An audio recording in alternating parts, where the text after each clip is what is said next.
Girl Keep It Real. I'm your host, Gabby, and my co-host, Destiny. And today our special guests are ZAMANI and Janae. Today we will be talking about Project 2025 and how it affects people in America. Some of the topics we'll be talking about is the cut on Medicare, banning books and curriculum about slavery, single mothers, and raising the retirement age. Starting off with question 1. How do you think Project 2025 will affect single mothers in the years ahead? Single mothers, It's fine. You can start. Single mothers would think badly of themselves for not having a man to support her and her child and or children. Also, there is this syndrome called single mother disorder. It can, I don't know how to say, the emotional, physical, and mental strain that arise from the responsibilities of raising a child alone and stress levels. Yeah. And I feel like alone they can pay child support, taxes. It can be really hard depending on the number of children they have, especially. Yeah, and you don't know the reason why they divorced their wife or husband. They could be like going through something, not only that they have like children to take care of, bills, all that, not only that they have to feed, take the child to school, and that's going to keep building up stress. So yeah. And just from personal experience from me, my mother's also single. Same and I know here. and I know she goes through a lot with paying the bills, making sure I'm all right. And then she's like, oh, are you good in school? And then she has to worry about work also. So I know that could be a lot for her. Yeah. And then especially they're trying to give us the life that we still want. Yeah, and then you don't even get, even if you were trying to find someone, you don't even get the time because my mom's like so focused on me and her. Okay. Next question. Why do you believe that Donald Trump only wants to affect single mothers and not fathers? It's probably because like something happened in his past and he wants to like to spread around the world. So yeah. Or the way he was raised, maybe it was like a very traditional, like women stay home and cook and clean while the men go work and never have a voice. Yeah. What do you think, Janae? He wants social norms. The social norm is women's are stay-at-home mom and working.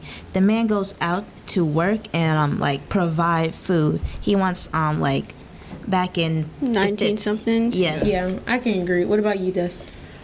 Honestly, could be his like fixed mindset.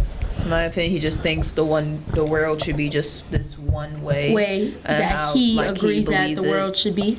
Yeah, and I feel like maybe it's like a power trip or something like that. Like he's in a way. Oh, this is just if because I think this world should be like this, that's how it should be. Yeah. Number 3. Do you think Medicare should be cut out? No, not at all. Because people who needs to go to the doctor or dentist, to fix their teeth or get a medical check, that's gonna be bad because the Medicare is gonna be like cut off, so they have to pay extra like $10,000 or $500. They don't have $500 laying down in their house like under the couch. Yeah. No. Like for my research and my sources, I found out like just like $500, $1,000 just waiting, sitting in a chair for them to give you just one pill that you could have easily got at the store for like $1 or $3. Yeah. And it could have been real cheap. Yet you're paying all this money, and like you said before, is money like we just don't have like money sitting around, and cutting on Medicare can really help people struggle,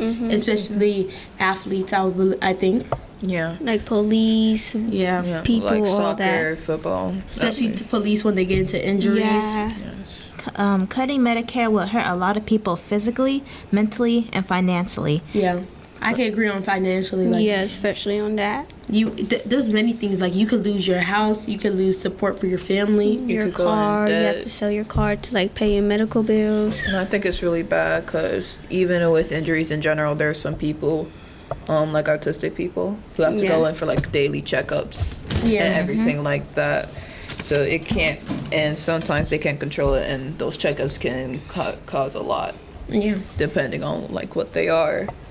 All right, next question. What are some ethical considerations in deciding whether or not to ban books and culture about slavery in school? Well, that's bad because Martin Luther King, Harriet Tubman, and Rosa Parks, they did a lot for the black for the black people, for slavery. To get us like where we are now? Yes. And just doing that, it takes like a piece of you and history and what your family did away. And for everything we've done to get to this point, to get where we are now, black people get paid the same, can like live the same lifestyle. Yeah. Just be around just- the people who don't look like us. Yeah, not be in fear anymore about having to walk down the street. Yeah, not being feared you're gonna get pulled over by the police over something you didn't do.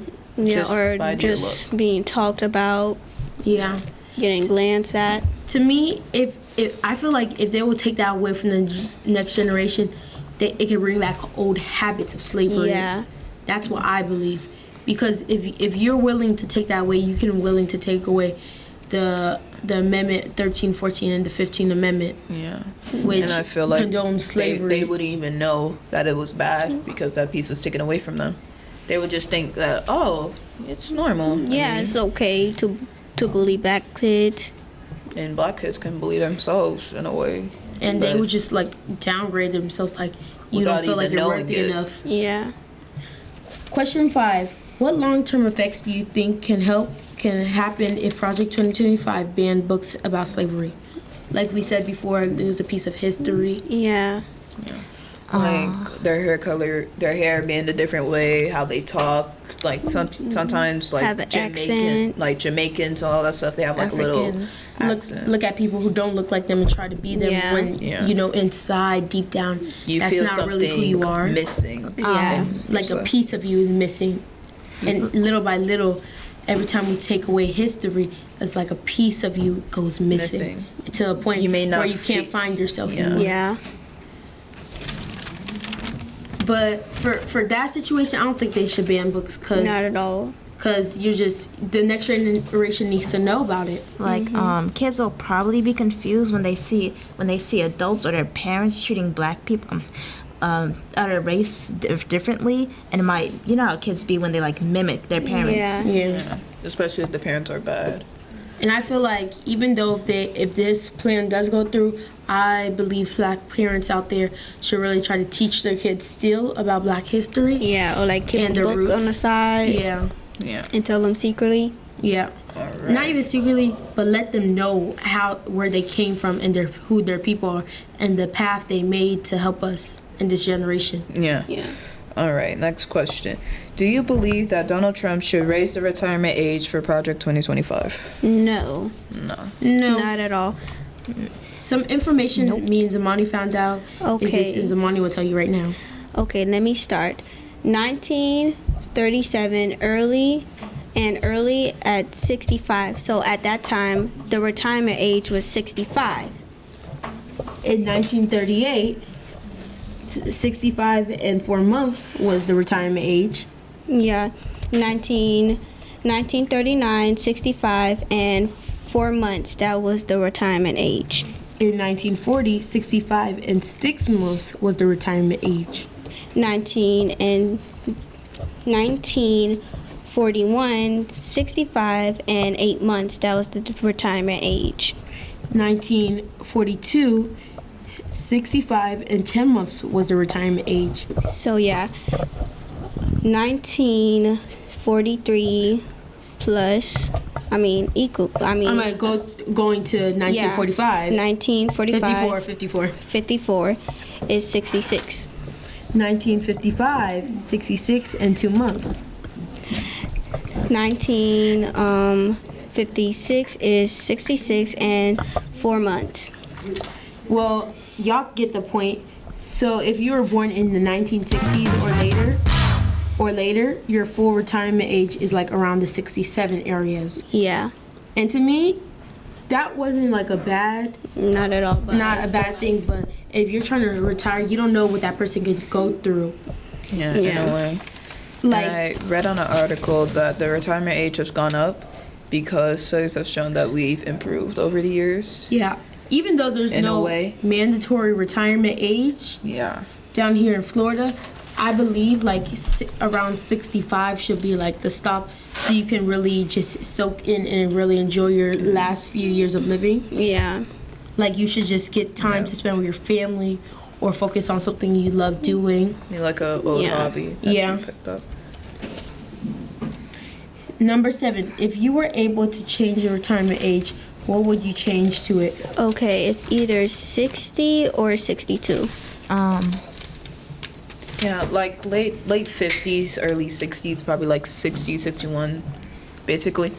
Like- 60 to 65. Yeah, that's why I agree with Janae also. Just because it seems like the common age where your body can't like handle work no more. Like it's like I said earlier, like it's time to relax. Yeah. Just relax Go and to the kick back. beach. Enjoy life, do Sure. stuff you never got to do. Yeah. Talking about all this is why voting for a president is really important, especially this year, because of President Joe Biden versus President Trump. But recently, Joe Biden has dropped out from the election and is endorsing Kamala Harris, a black woman, The first. black woman to run for president. To run for president. She has already raised 81 million in just one day. That's just incredible for a black woman to do that. Yeah. Because she's showing little girls that little black girls like us, like you could do anything. She's running for president. She's already making $81 million in one day. That's just crazy. one day. Yeah. That's real I crazy. also found out in a news source that she was the nation's first Indian American senator and Jamaican. and California's first female and South Asian attorney general. And I she was also the heard first. HBCU graduate also I seen. That's right. And she was also the first woman to become vice president, as well as a person to hold in the office. And to me, that's just such a good and empowering thing for Woman. us. Yes. And to me, I believe she's fit to run the country. For real. Yeah. Donald Like, Trump, you have You got nothing. nowhere, no say, no here. Already just had suck. your time. And we see you, Kamala Harris. Exactly. Well, thank you for listening to Girl Keep It Real and stay keeping it real. Bye. Bye.